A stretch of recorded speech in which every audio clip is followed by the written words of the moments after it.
Hello, everyone. I want to thank you in advance for taking time to connect with us on this show. So today is going to be a great one because we're on one of my favorite topics, CRM. I love that. And we're going to talk about how to 5X our business without 5Xing our marketing spend. And just a second ago, just talking with my friends over at Solera and say, I would be cool with 2X. I'd be cool with 1.5X, and I'm sure many of you might be as well.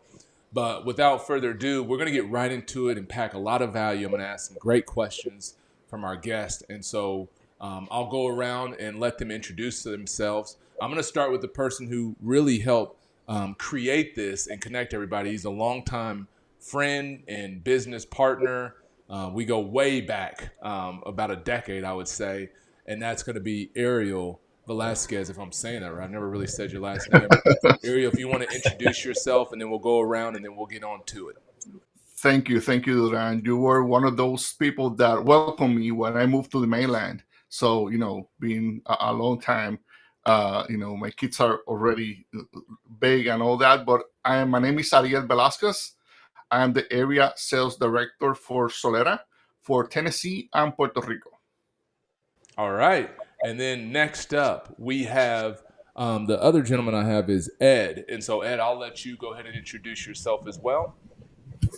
Hey, good afternoon, everybody. My name is Ed Murray. I've worked in the automotive industry for 17 years now. I started as a accounting and sales applications installer and eventually learned all the different products that a dealership uses. I've got a big passion for serving dealers, working as a consultant on products as well as sales and leadership roles at Solera and for another large DMS and CRM provider. I'm very happy to be here today. All right, thank you so much. And last and certainly not least, I just met him a few moments ago before the show, is Anthony. So you take a moment to introduce yourself as well. Absolutely. Good afternoon, everybody. My name is Anthony Mitchell, and I am a director of professional services and consulting at Solera. My team specializes in inventory management processes, CRM processes, and equity mining processes. So I'm really excited to be here today with this group. I've known Ed and Ariel for a long time, and it's a real pleasure to be here. Thank you.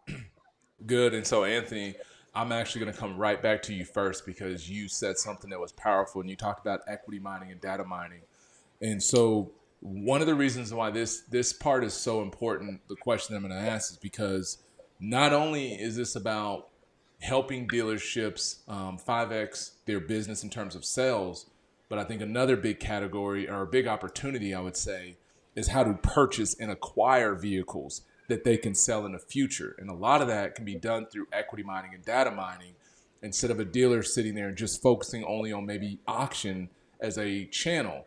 And so, Anthony, I would like to hear from you about what are either a couple good clients that you've seen or either some best practices for a dealer listening to this on how they can best optimize on their equity or their data mining strategy to help either repurchase the vehicles from customers or either to just simply try to help increase sales.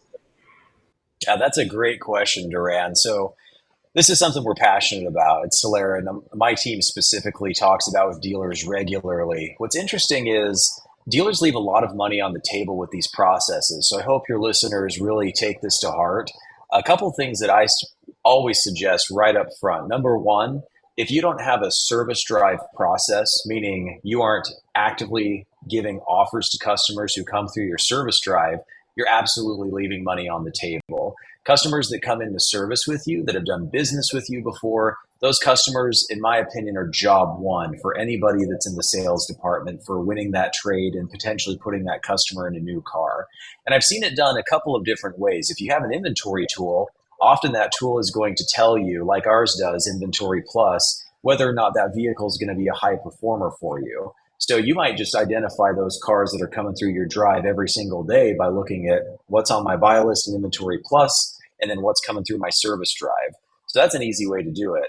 And then when that customer's there, the best thing that I find to do is either have a face-to-face conversation with them while they're waiting. You can incentivize the service advisor through the right pay plan to even start that conversation and kick it to sales. Or you can just put a piece of paper right on the passenger seat of their car. You don't even say a word to them. If you want a low touch way of doing it and a non-confrontational way, you just put a piece of paper with a novelty check on there like you can generate through our system, and it says, I will give you 12.5 for your vehicle. And then they call you. And we have a group in the Southwest who it does a very good job of this. They're very aggressive about it, and they probably get 30 to 40 cars per month that they otherwise wouldn't get. So that's how I would do a service drive process. One last thought there. If you have an equity mining tool, like Solera has Revenue Radar, for example, that integrates with our CRM, same process, right? You can identify cars that you want through tools like your inventory tool. You can also identify customers who are easy targets because they're in equity. They might have submitted a web lead on a car recently that you want to sell them anyway.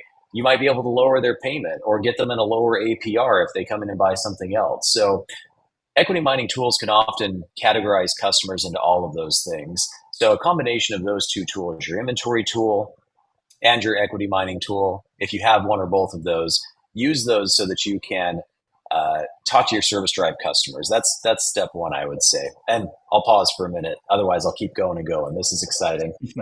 Well, I wish you kind of would, because that was good information. Because, the reason why I think it was such good information, and I hope my note takers capture this, is, I talked about equity mining and data mining, but even a more effective way was when you were talking about the service drive. There's such opportunity there. And I literally was just with the dealership last week, and their service drive was full that morning. And I was like, what are we doing to capture that?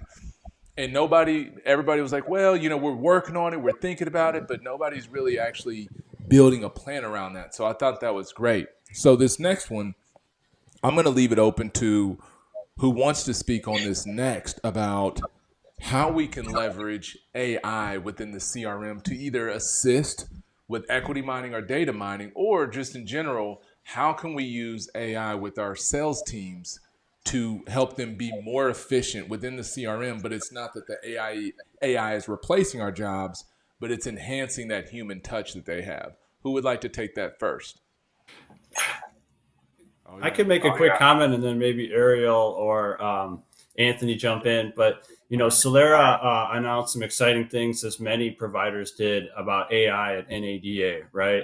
Not only in sales but in service. So, at Solera, we think that we can help the dealer with the scheduling process, right? Whether you're coming in for a service appointment or a sales appointment through AI, right? We also think that AI has existed in dealerships for a long time. When you think about CRM business rules and some of the automation you've already put into place. So I think AI is an evolution of the strategy in the dealership today, and it's going to help the dealer ultimately, get the customers in to work with your people and do what they do. I love that.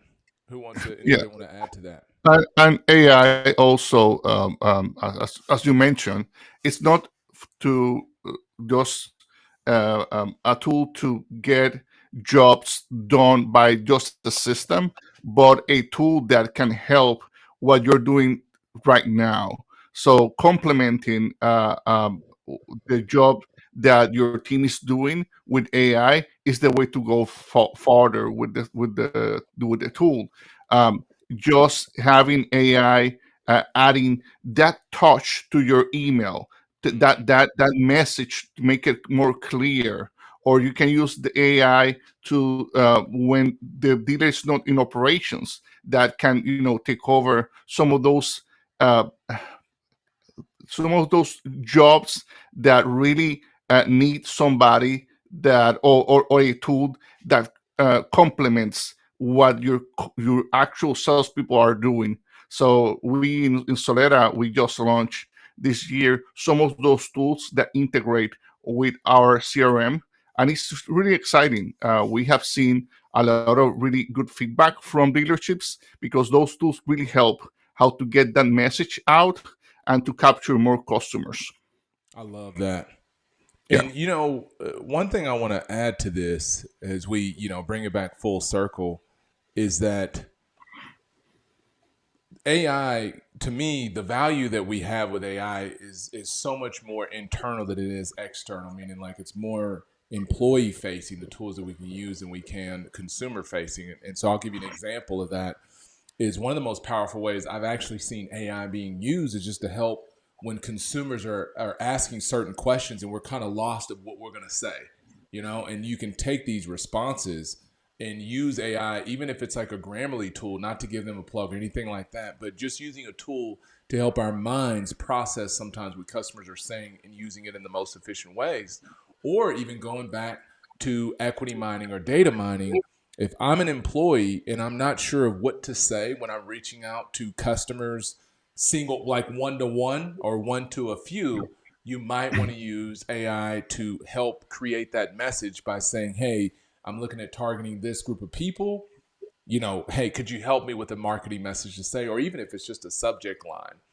But I want to talk about the sales process and the CRM, how they go hand in hand. So one thing that's really important to me is organization and priority within the CRM, specifically using custom statuses.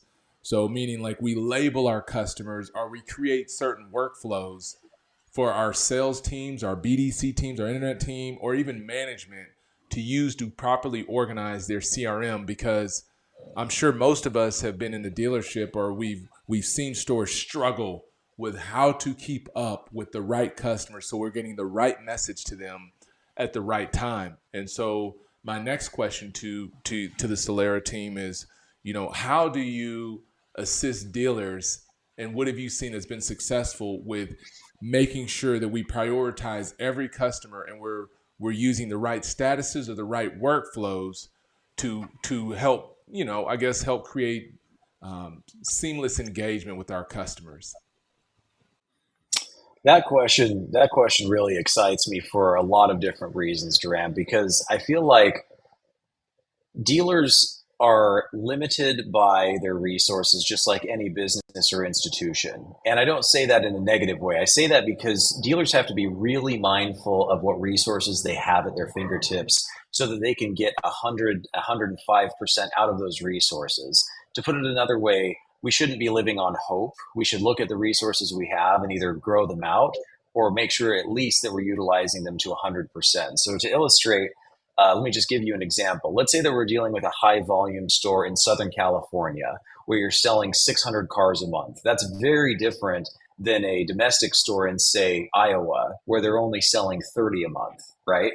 So, depending on the size of your store, how many salespeople you have, whether you have an internet, whether you have a BDC, whether that's been outsourced or it's somebody internally, taking stock of what resources you have realistically, that to me is job one.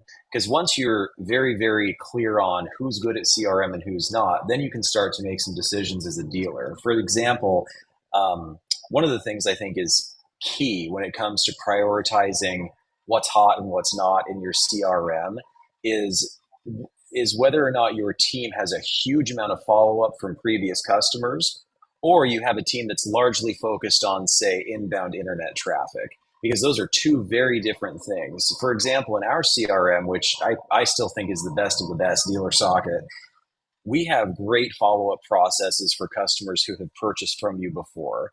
And there are limitless numbers of ways you can trigger a follow-up response, either an automated response or a response from a salesperson, by building out specific campaigns that trigger based on certain things that happen with that customer. So you might have a very different follow-up process in Dealer Socket CRM, for example, somebody that purchased from you a year ago versus somebody who just submitted a fresh web lead to you. Totally different responses. So I know that's a lot of info, but my summary would be this. Once you have a good handle on really what your resources are, how much time they can offer your dealership in pursuit of new business, I think the next step is to figure out where most of your current business is coming from. Is it repeat referral?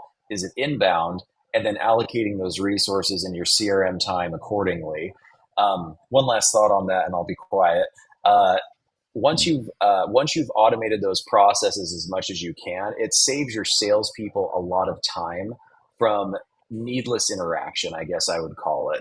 The CRM really should be a way for you to bench 10x what you would be benching if you just had a phone and a bunch of index cards like the business used to be, right? So your CRM really should be filling in those gaps so that you can run with a lean crew and still have a lot of customer engagement. And I think, again, just making sure that you are really leaning into the parts of your business that deliver the most ROI and using your CRM to do that, to me, that's key. Oh my Yeah. gosh. Yeah, Who wants and to add to and that? and Go ahead. also going back to Anthony's position, the CRM, it's is the tool that you're gonna have. You had three elements on what you just mentioned. It's the tool, is the dealership, and also a consulting view of how that can be applied. Sometimes that outside view of a dealership is so important. I was running numbers the other day, and I have at least been in like 7,000 stores in my career in the automotive business.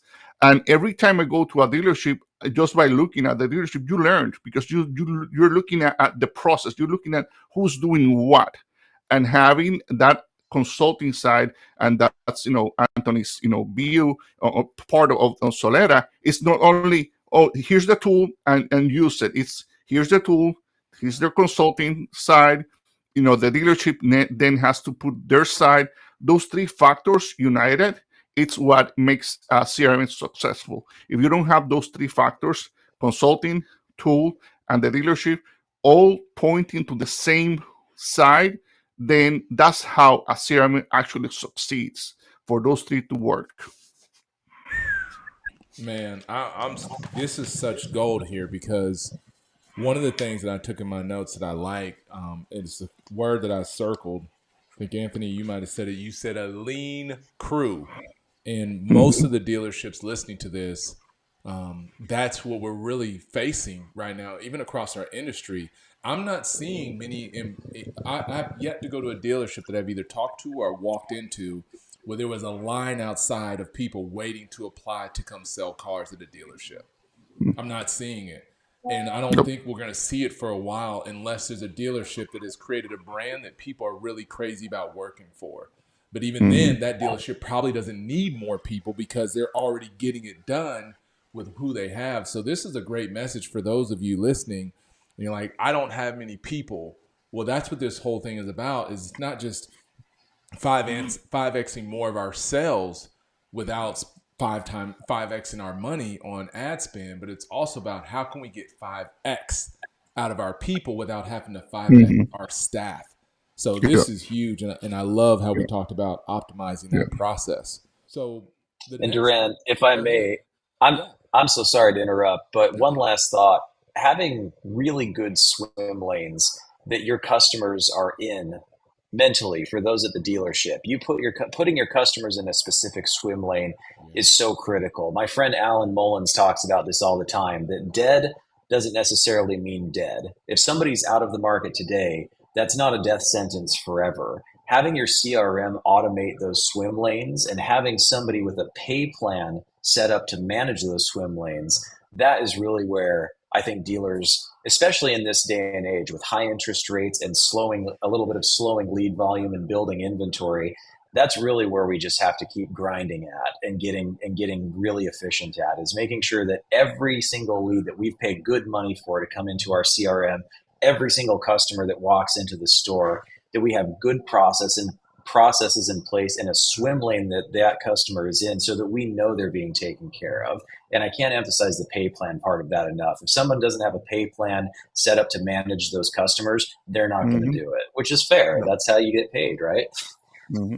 Yeah, because compensation is driving the behavior, right? That's why when Exactly. there's a huge disconnect, I talk about this often with BDCs, and everybody knows I don't have anything against BDCs. I used to be in one. I get it. Most of us in here either have, like Ariel, I know he managed a great team, but all of Thank us you. know in that BDC department, most of us worked focusing on our pay plan and our comp than we did caring about the customer experience. If we're really Mm-hmm. being Yep. honest, because most humans, if we want to admit it, most of us are selfish. You know, we have to think about ourselves. We have families, we have children, all this other stuff.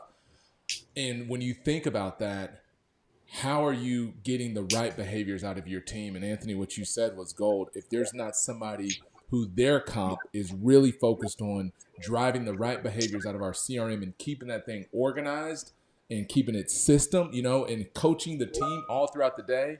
Normally we call that on my side, we call like a CRM champion. Someone, it replaces the floor manager. No discredit to the floor managers. It would just be a change of title. If you're watching this, you're a floor manager. Like, Durran's coming after my job. No, Durran's trying to help evolve your jobs because most dealerships don't have enough floor traffic to justify just having somebody who just walks around looking at customers on the floor compared to the online traffic, or just call it the CRM traffic. There's so much happening there, and having somebody that's engaged with that, to your point, would be probably the best, I would say the best investment that someone could make if you have a CRM, to have somebody that's quarterbacking these customer experiences. So pretty good Agreed. there. Go ahead. Anybody have another one? No? Okay. One thing I was thinking about though, Durran, is you think about the premise of the CRM, 20, 25 years ago, right? Moving away from those note cards or whatever. It was to capture all the data, right? So you could then follow up on it. And I think, Ariel made a great point about the trifecta. Anthony made a great point about the pay plans. But I think as a dealer, the general manager, you need to sit back and say, am I capitalizing on that opportunity? This work we've done for 20, 25 years, are we working our database? We're seeing it also in service, right? Where you do vehicle inspections, you track your close rates, your upsells, all that kind of stuff. In the service department, you need to ask yourself, are we capitalizing on the inspection data and looking at the information, coaching our advisors and seeing how we can get better? So I think Anthony makes another great point about the market right now. This is when we really need to double down on process and make sure we're doing the things to drive that incremental growth. Oh, I love that, because if you double down now, and you're right, it's the perfect time. And if you double down now, no matter what happens in the second half of the year, you're prepared, right? Let's say the market just somehow, the second half in 2025 skyrockets, everything gets great. As long as we keep those disciplines going, you're set up for success. But what if on the opposite side, it gets scarier, it gets darker, the market shrinks?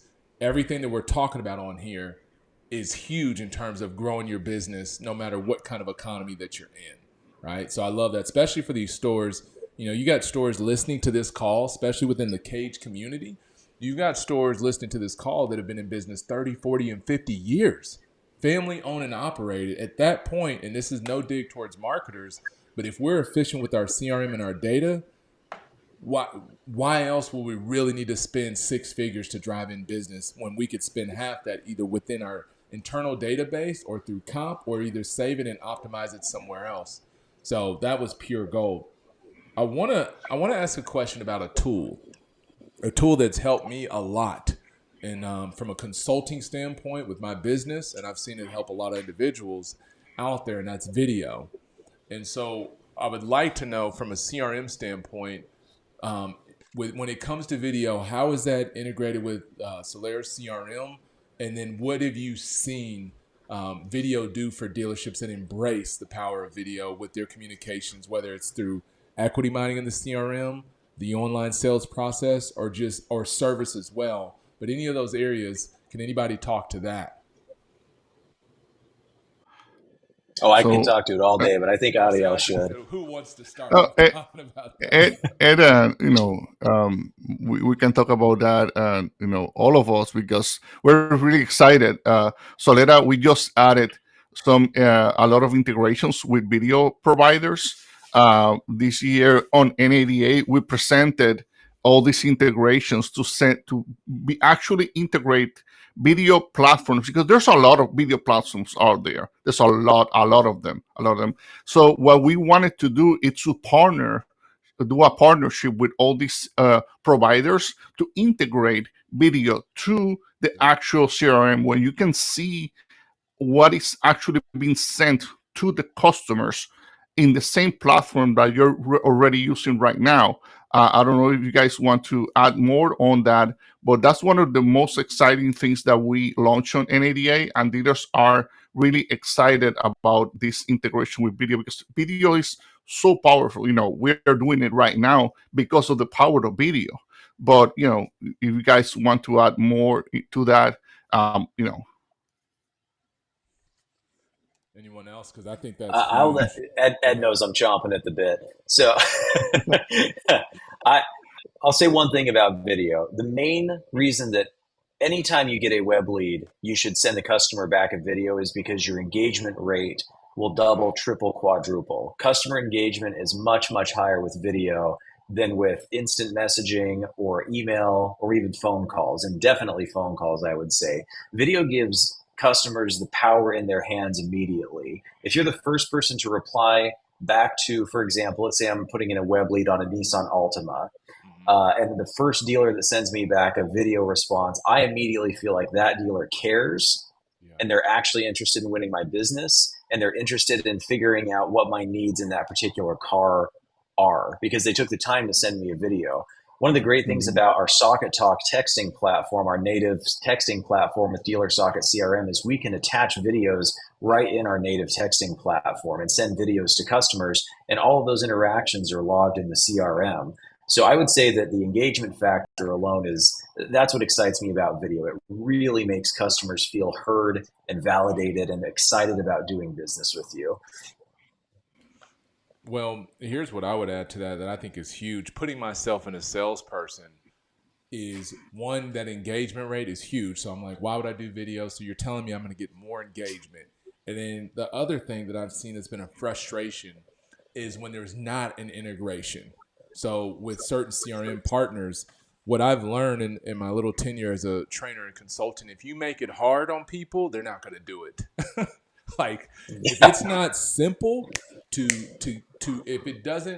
if it disrupts their flow of their day to where somebody has to record and then go to another place and then go to another place and then get it in this place, I've had a very low success rate with that. But to your point, Ariel, when you said the integration is there and you've got different partners, and if somebody else has a new partner that you could be flexible with them, I believe that's huge because certain dealers have a certain feel towards certain platforms. It just is what it is.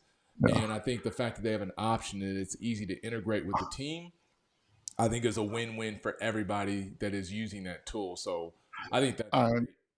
And also want to use the opportunity to all the video providers that are out there.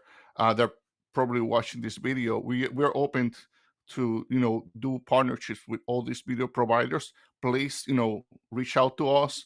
We want to integrate more providers to the platform. So yeah, reach out to us. We are really looking forward. We've already done it with a couple of them, but we want to do it with every single one of those that are out there. So yeah, call us, send us an email, do something, reach out to us.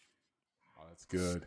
So I want to get, if you notice the flow of our call, it's really gone like technology, process. We've really been bouncing back and forth between those two things. Like how do we use our tools and then how do we integrate that into our process? But probably the most important of the three is our people, and then speaking to our leaders here, the people part of the CRM is a big part because it allows us as leaders to coach better. I've seen coaching without a CRM and then a coaching with the CRM. And with that CRM, you can do so much. And so I would like to hear some conversation and hear you all talk about how do the best leaders in our industry use the CRM to better help them coach the team. And I know, Ariel, in the notes that we talked about beforehand, you had like dashboards that are on there, and that's I'm a big believer in dashboards because you can set up an easy place to help coach your team of 5 or 6 people, or maybe you're coaching a team of 20 or 30. But could someone talk to us about how you can become a better coach using your CRM and using dashboards to help them become better salespeople? I think not only in CRM, but it transcends the department, right? In accounting, dealership wide service, dashboards and technology that gives you insights as to what's going on is critical, right? And I think whether we're talking any department, I would highly recommend a dealership look into dashboards and having analytics at your fingertips financials, KPIs, productivity. But Anthony, you could speak to sales specifically. I think there's a lot of really cool things your team does. I am excited about dashboards every time I go to a dealership, Durran. So here's a couple things I would start with. To answer your question, why does it matter and how can it help? One of the reasons I was just thinking about this the other day. You get nerdy is the longer you work with technology in our space, you think about things at night and in the morning that are completely nerdy and unnecessary. And one of the things I was thinking about this past week was, why is it that CRMs are important? What do they accomplish for our customers? And one of the things that they do that's really good is they level the playing field. And if everybody is being held to the same standard, you get rid of what we used to call, maybe 10 years or so ago, the kingpin mentality. And some of the dealers listening on this call right now will have somebody like this. They're your 30 car a month person, right? They crush it. But a lot of times their mentality and their lack of team ownership, their lack of being a team player, actually ends up costing the dealer deals. And often what the CRM can do is level the playing field so that everybody's being held to one standard of excellence and one standard of performance. And the benefit of the CRM is you can track all of those KPIs right there. So a couple of specific examples that we like to implement when we work with a CRM customer. One of the most obvious ones that I've loved for a long time is what's called our daily checkout report. And the intent of the daily checkout report is every day, if I'm a salesperson at your store and you're my manager, you are going to sit down with me or at least talk to me at the desk once a day. And I'm going to have a couple of KPIs as a salesperson that I will be held to. And I always like to set those KPIs up if we're working with the store to be things that are actionable and deliverable. So not just activity like you made 10 phone calls, but something that's actually worthwhile, such as I scheduled an appointment or I did a demo. It could be something a lot more productive than that. So if that's the case, you set up a couple of KPIs, such as I cleaned out all of my to-dos, I had one demo, and pick one other thing, a third thing. And if you've completed all of those, you get a green light for the day. And in Dealer Socket CRM, you have a green light, a yellow light, and a red light. And then you start building pay plans around that. So now every one of your salespeople not only is held to the same standard of accountability for what they're supposed to be doing during the day, now you have a way to track what they did every single day, and you can build pay plans around that activity. So for example, one of the last groups that we did this with, I think that we said if you get 100% green lights for the month, you get $1,000 bonus. And that's great from the dealer's perspective, because even though everyone on the call is thinking, whoa, that's a lot of money, it's really not. If you had 30 demos in a month, or if you had 30 write-ups in a month, whatever your KPI is, that's easily worth $1,000. So setting up those universal standards of excellence and then having your CRM be how you track those, it really is a great way to add and increase activity. Holy man. Anyone have anything to add to that? I've got a couple things, but here's what I would say, that what I heard Anthony say that I like. It was at the very beginning, I wrote it down in my notes. You talked about leveling the playing field. And this could be we could have done a whole show probably just talking about that, because it's not just about level the playing field. It's knowing which players are in and which players are not. Because what happens is, and it's funny, I've got a whole presentation that I've got on this. Too many times we're allowing everybody to get an opportunity to work with customers that aren't even engaged sometimes with the CRM. So I'm sure all of us on this call have seen it, where there's those 1, 2, or 3 players in the dealership that do not put their information in. They want to work through their own cell phone, which that's, again, a whole nother show with talking about compliance. But they want to work on their phone. They don't want to log their stuff in the actual CRM. Or they might not be ready yet. They might need some training. But what you'll see dealerships do, or what we see them do, is they keep it fair. They'll do a round robin where everybody gets the phone up. Everybody gets the online request or the internet leads.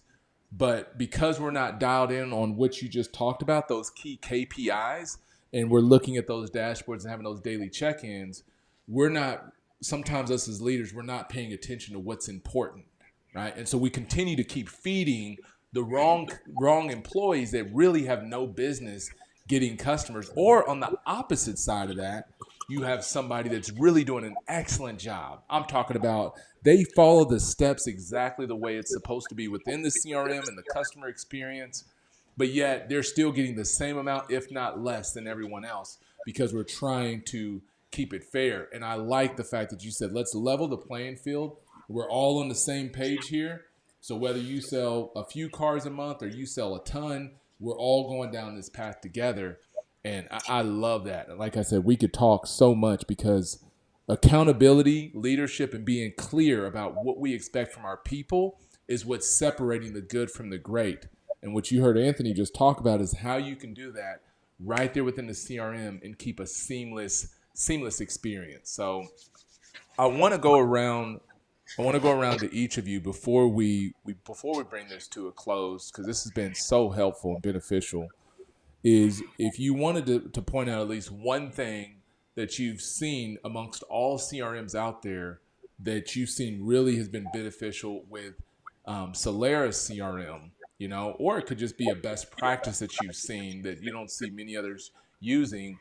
What would that one nugget or that one piece of advice be?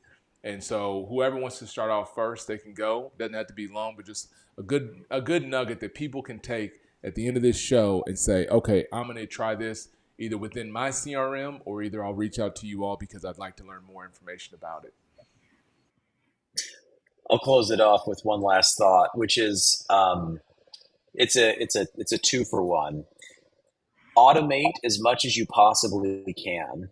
All of those emails going out, texting, ideally, videos going out, automate as much as you can. Standardize your process so that you have a video walk around of every car that you trade in, every car that you get from the OEM. Streamline as much as you can by automating things. And right in line with that, make sure that you're being aggressive enough on internet leads. The worst thing that I see when it comes to relatively low engagement customers is there's not enough automation and there's not enough outreach. Often the people like me as a buyer who are going to engage with you as the dealer, I am intrigued when people continue to reach out to me. And often we see in our world that dealers will reach out the first day, the second day, maybe the fourth day, and then they taper off. And I'm of the opinion that if it's an internet customer and they haven't unsubscribed, you should just hammer it like crazy until you get a yes or no. So those are my 2 bits. Oh, that's good. Ariel? Yeah. I think I was going to mention 2. First one is it's inspect what you're expecting. If you're not inspecting what you're expecting, then you're just wasting your time and your money. And the next part is going to be every single department should be involved in CRM. The CRM is not only for sales. The CRM it's way more than just sales. You have this customer calling for parts. Why are you not adding that customer to your CRM that you got a call from that customer for parts? Every single one of the departments should have their hands on the CRM, marketing, service, sales, management. I sometimes go to a dealership that the manager doesn't even know how to log into the CRM. It's every single department should get involved in the CRM. All right. You're going to bring us home, Ed. Give us a nugget. All right. I think it's really important to take a look at your database, right? Like Ariel said, all departments should be involved in CRM. If I ask a dealer, how many customers do you have in your DMS or you have in your CRM? A lot of them still don't know today.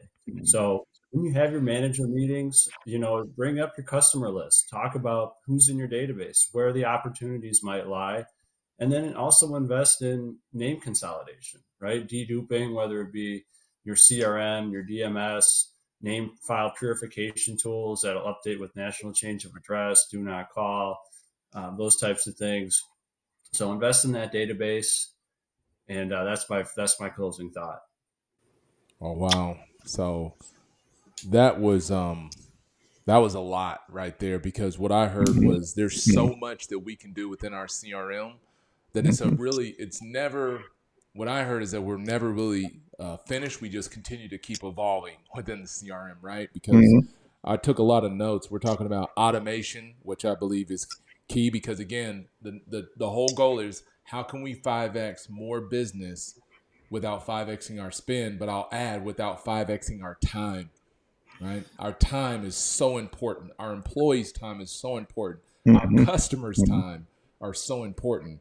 We talked about video walk around in every car. I love that. Following up, inspecting what you expect. That's that accountability. To me, I believe that's one of the biggest things missing in our industry. Or I'm not going to say missing. Again, I'll go back to what separates the great from the average or the good is what happens when our sales teams don't do what they're supposed to do. Most dealerships, what I've seen is we don't have that written out. What happens when we drop the ball on the play? Do you get taken out the game? Is there coaching that goes to it? We'll only know if we inspect that. Every department being involved, again, another disconnect, because I see a lot of times where we really only have the BDC that's 80 to 90% dialed into that tool, and then we'll see sales teams only enter customers in that they're about to sell a car to. We want to make sure that everybody's involved in that. And one last point that I like was about the consolidation, updating our database in the name that I think, Ed, you had brought that up. To me, that's pure gold, because if you have bad information in, you know what I mean? That is frustrating if you're a salesperson and you're doing this equity mining and data mining. Because I know some people listening to this like, Durran, all this sounds great. I love the Solera team, but half the customers I call, they're not even alive anymore, or their numbers changed. It's bad. It's bad email address, all this. And so appending that information and getting name consolidation, so there's not all these different records, and we can have that one CDP view, like work towards that. Whew, pure gold. So the last point I want to talk about to bring it home is listen to these things. We talked about equity mining, data mining, using AI to engage and help our teams, utilizing video, customizing our processes towards each channel that we can to create the best experience for our team and customers. Talked about using our service department, service to sales, and just optimizing our service experience, and then utilizing coaching and KPIs. When you think about everything that we just talked about, that should make you feel more comfortable that after you've watched this, pick one of those areas that we talked about, something that like, hey, they talked about this and we're not really utilizing that, and focus in on that to help you and your team perform better. And of course, if you are interested in learning more about what we talked about on this show, or if you like to pick any of their brains between Ariel, Ed, or Anthony, or all three of them, I'll make sure we have their contact information here. But I would ask you all, what would be the best way for them to connect with you all? Do they need to go to a site? Do they need to reach out to one of you? What would be the best thing if somebody would like to request a demo? So in my case, they can call me at 731-927-1929. They can look for me in any social media platform. I'm active in all of them. They can look for arielvelasquez.com. They're going to find my information there. So yeah, I'm here to help you guys. I'm in Tennessee and Puerto Rico, but Ed, and Anthony can, get you guys that are outside of the territory. All right. So yeah, you can reach me anytime, anywhere. Yeah, and I'll have the information there too if you want. If you want to give a number, email address, whatever that information in, and we'll make sure that you all have that. But again, thank you both. Thank you all on this call for sharing your time. Thank you for the listeners for sharing your time. This was great, extremely valuable, and I'm pumped up because I've got a couple pages of notes, and I hope you all as well. Anthony, Ed, Ariel, thank you so much. I appreciate you all. Thank you. Thank you, Durran. That was great. Bye.